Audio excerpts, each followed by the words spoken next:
The second segment of the show today, we're talking to Alana McLaughlin, and she's talking about child abuse and neglect. And she gave us some information during the first segment dealing with her background in education, as well as the classic example of what many people consider to be the classic example of the Charles Lindbergh case. And now she will give us some additional information. And of course, Lana, let's continue our discussion in reference to child abuse and neglect. Why don't you give me some examples of what you consider to be child abuse and neglect? Well, I want to go far back to 1813. I'm sure nobody watching this will remember this, but in 1813, Anne Poole and her husband James Poole were at home sleeping when their daughter Margaret Poole was kidnapped by Nancy Gamble with the help of Marie Thomas. Now, the next morning they discovered that Margaret was not in her crib, so they went to the Baltimore the newspaper, and then they went to that. And then they used their publicity of the kidnapping to help spread the word about Margaret's disappearance. Later, over 2 months later, on May the 1st, the same year, they found Margaret in a creek. She had been brutally whipped by Gamble, but it also killed her for she had broken bones and a skull fracture. Mm-hmm. Now, the next case I would like to talk to is a case I'm sure a lot of people are familiar with. It's called the Lisa Irwin case. Now, it's still open, and now Lisa Irwin and her mother, Debbie Irwin, and her father, James Irwin. James Irwin left for his work at approximately 5:40 on October the 5th. Now, Debbie, the mother, was still at home with her two sons, Michael Irwin and Bradley Irwin. Now, they were home, and so they decided to have dinner with a neighbor, for their father was gone. So they invited the neighbor, and as the mother, at approximately like 6:40, the mother was making dinner for the neighbor and her two sons. Okay, so when the boys got done eating, they went to go watch a movie, so it was only Debbie and the neighbor. Debbie admits she had several glasses of wine and she felt a little drunk, so she went to bed. So when James came back home at 3:45 a.m. the next day, he went to the master bedroom, and apparently Michael had had a nightmare, so he was in the master bedroom, and Bradley explained everything that happened. So Michael was in the master bedroom with his mother, Debbie. So he went to baby Lisa's room, which they called her Pumpkin Pie. So he went to Pumpkin Pie's room, and apparently he saw that she was not in her crib, but her favorite stuffed animal, Barney, was still in her crib, and her bottle was on the floor. James started to panic, and he woke everybody up.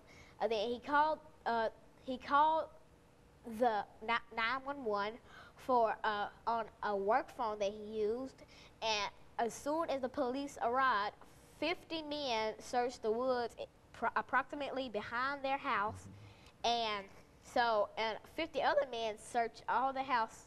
So Debbie took a lie detector test and she failed, but they didn't give James a test for they verified his whereabouts. So my theory is that the neighbors probably had something to do with this, because they left out, they didn't say where the neighbors were when Debbie went to bed. The two boys, before Debbie started making dinner, she put Lisa down because she was a bit fussy that day. So my theory is that the neighbors really had something to do with it, because they didn't say the neighbors' whereabouts during when all this happened. So Debbie went to bed, James wasn't home, and the children were watching a movie.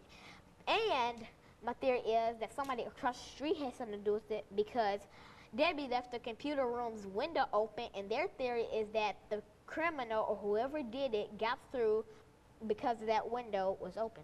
But now you would admit, Lana, that this case is so extraordinary, but this is quite a recent case, and I understand you also told me that this case was still open. Now, what do you mean by that? This case started on October the 5th, and it is still open because they're still investigating what happened.